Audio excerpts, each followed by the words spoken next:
42.4 kilograms, roughly 93 pounds of squeeze in one hand.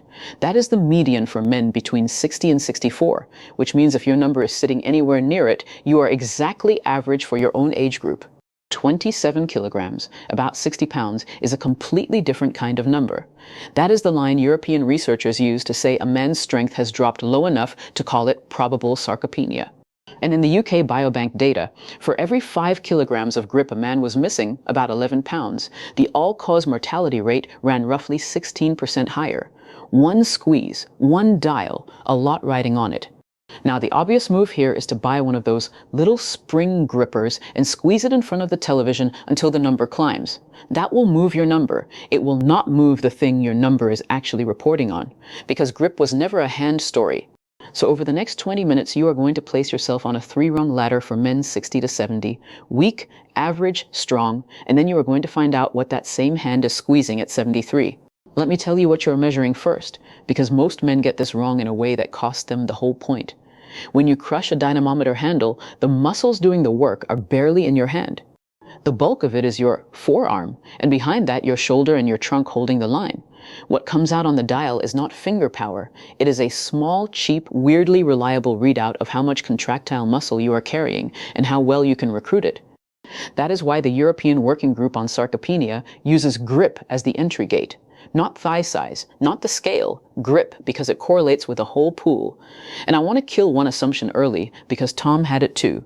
Most age-related grip loss in men is not arthritis in the fingers.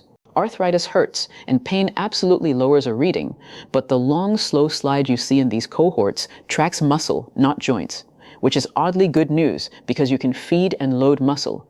So the number matters.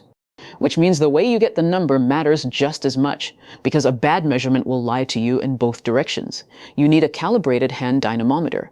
Physical therapy clinics have them, geriatric clinics have them, plenty of fitness assessment services have them. Sit down, back supported, upper arm against your side, elbow bent at 90 degrees, wrist neutral. Second handle setting on most devices. Squeeze hard for about 3 seconds. 3 attempts on your dominant hand. Take the best one. Break those rules and you will not be off by a rounding error. Standing up and swinging your arm down can add several kilograms. Straightening your elbow changes it. A different handle position changes it. And the tennis ball, the rubber egg, the spring gripper from the sporting goods store, those can track you against yourself over time, fine, but you cannot lay that reading next to published kilogram norms and pretend it means anything. One more trap. Do not compare yourself to the young adult peak, which sits near 49 kilograms, about 108 pounds. That is a man in his early 30s. You are not failing a test by not being him. Compare yourself to men your age. Here is that ladder. If you're between 60 and 64, the median is that 42.4 kilograms, 93 pounds. At 65 to 69, the median drops to 40.1, about 88 pounds. Those come from an international synthesis pooling roughly 2.4 million adults, so it is a broad reference, not a national standard. Now the bands. Weak, for a man in his 60s, is anything at or under about 28 to 30 kilograms. The 10th percentile at 60 to 64 is 29.1 kilograms, 64 pounds. At 65 to 69, it is 27.2, 60 pounds. So if you are down there, you are not only in the bottom 10th of men your age, you are brushing that 27 kilogram clinical line. Average runs from roughly 30 up to about 46. Wide band, most men land in it. Strong as 47, 48 and up. Call it 105 pounds in one hand. Tom squeezed one of these for the first time at 63 and came in at 41 and change. Solidly, boringly average. He was pleased with himself for about a day and a half. Before I tell you why that day and a half ended, one honest word about where this comes from. A specialist found Tom's brain aneurysm when he was 57, and that is when the two of us stopped guessing about his health and started measuring it.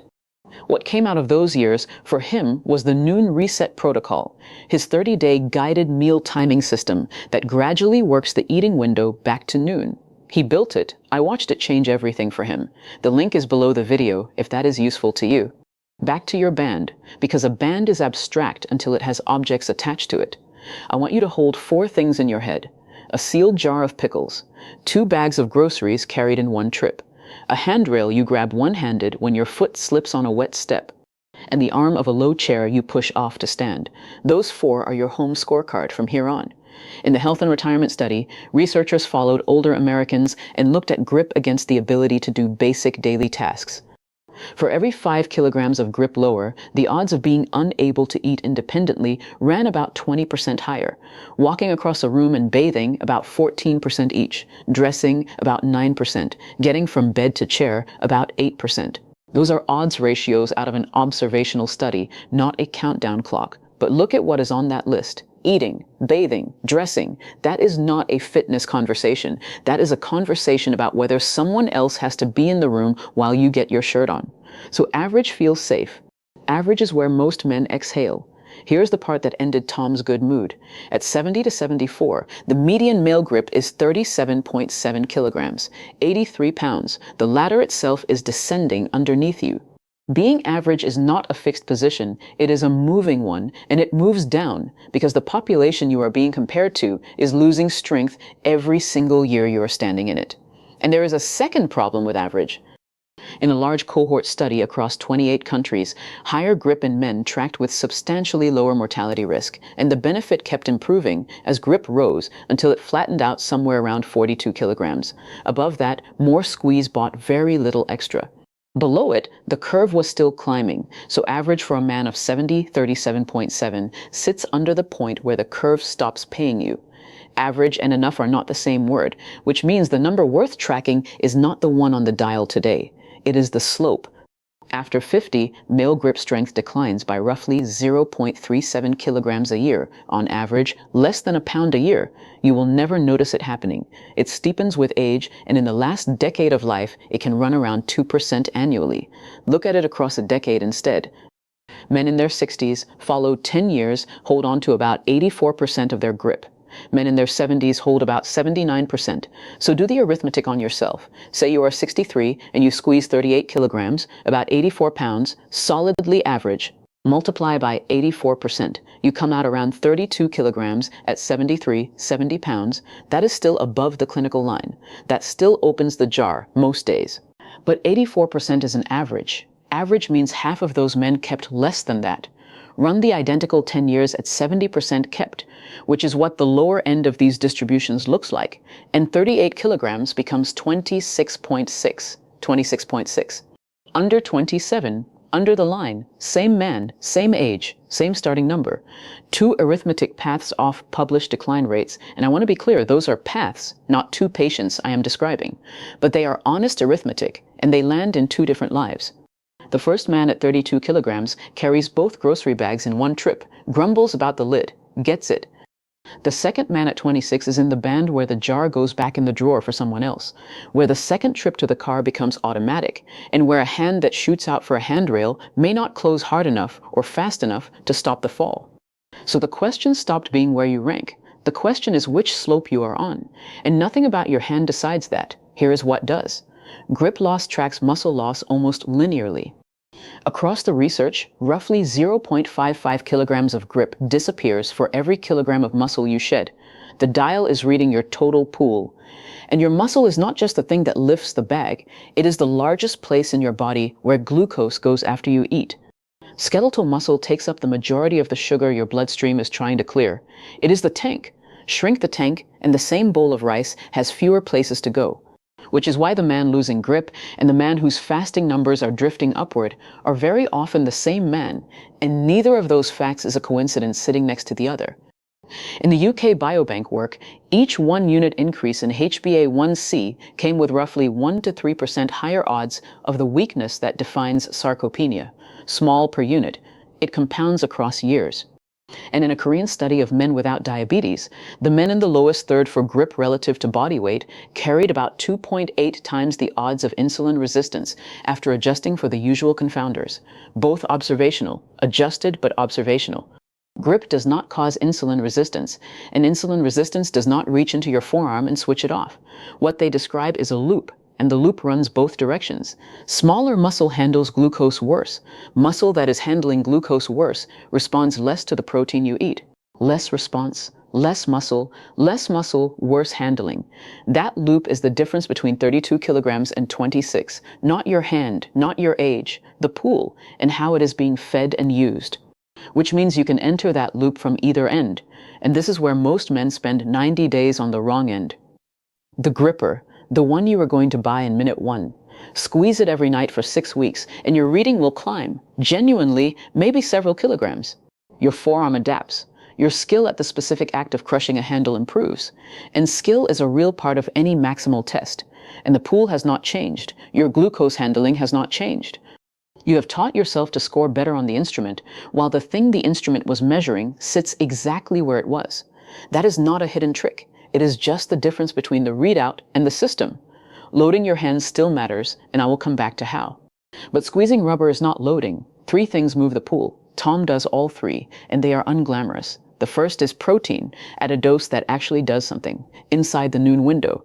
Older muscle is stubborn. It needs a bigger single hit of protein than a 30-year-old does to switch on synthesis. The dose that maximally stimulates muscle protein synthesis in older adults lands around 0.4 grams per kilogram of body weight per meal, and in a randomized trial in adults, averaging about 61. An eating pattern built on 2 real meals at roughly 1.5 grams per kilogram per day produced a better whole body net protein balance than 0.8 or 1.1. 2 meals, real ones, both hitting the dose. Do it for an 80-kilogram man, 176 pounds. 0.4 grams times 80 is 32 grams of protein on that plate.